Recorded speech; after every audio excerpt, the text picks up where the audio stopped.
by now you're used to me poisoning people on a regular basis in the cooking segments. I mean, I've always sort of treated cooking like mixing concrete. If you can make a good batch of concrete, you can cook. But this time we've got something very special. Look at this. This is chefing, not cooking. We've got two containers. You've got an inner heavy-duty stainless steel saucepan and an outer vacuum insulated container.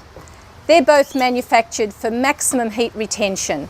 So after an initial heating on the stove with the inner pot, it then goes into the outer container, the lid locks down, and now that will safely go on cooking for hours without the addition of any extra heat. It's a multi-layered saucepan, and you've actually got a layer of carbon steel in the base. So not only does that hold the heat well, it also distributes the heat evenly. Once you get used to cooking in it, you're going to use it at home too. So I'm now going to brown the shanks.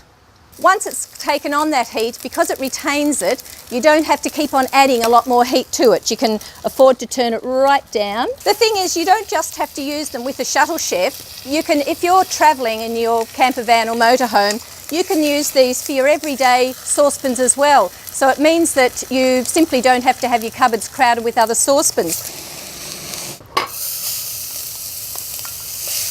Onions and a bit of garlic in here. Now you simply want to cook the onions until they're just about soft, but it really is just like any other method of cooking. Just treat it like a normal saucepan. There's no special method of cooking that makes it any different from any other good quality saucepan. I'm actually going to add the wine and vinegar and let that reduce a little bit just to get the full flavour. Whatever liquid you put in at the start, that's the liquid that you're going to still have at the end.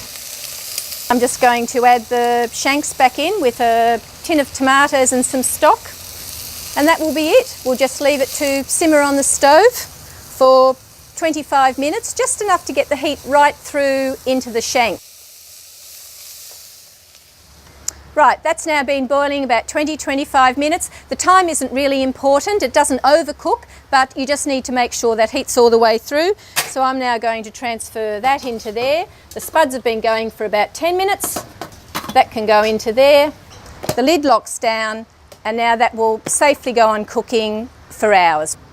60 degrees is your food safety temperature, so you just need to know that that food is still going to be above 60 when the time comes to eat it, which it will do, and it'll be cooked to perfection.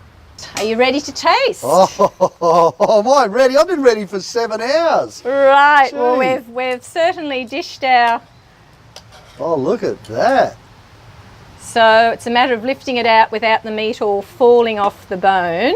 That's how thoroughly it's cooked, isn't it? That's how thoroughly it's cooked. And oh my goodness. Look, I brought my own spoon. A big one. So put that down there, that. and what you've got is this beautiful gravy.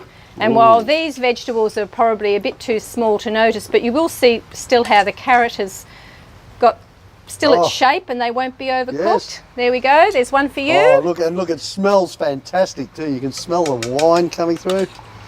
Excuse me. Do this second one. I'm sorry, Lindy. I can't wait to say grace. I'll just have to tuck in. You go right ahead, and we'll close that up for somebody else. It really is nice, Lindy. There we go.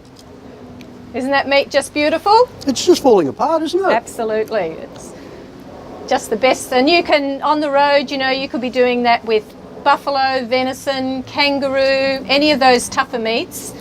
It just does a perfect job of them. Well, I tell you what, I'm not going travelling again without a Shuttle Chef, but I might have to get you to come along too, Lindy. This is just awesome. Oh, wow. Depends where you're going.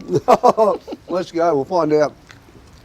And you're not just limited to savouries, Ruthie. You can have your homemade cakes while you're on the road as well. Whoa. And put it on at night before you go to bed, take it out in the morning, and you've got your cake for travelling as well. I'm running out of hands here. Oh, I'm sure there's always room for after. Oh, that's lovely. I think we'll just cut it here while I run away for a while.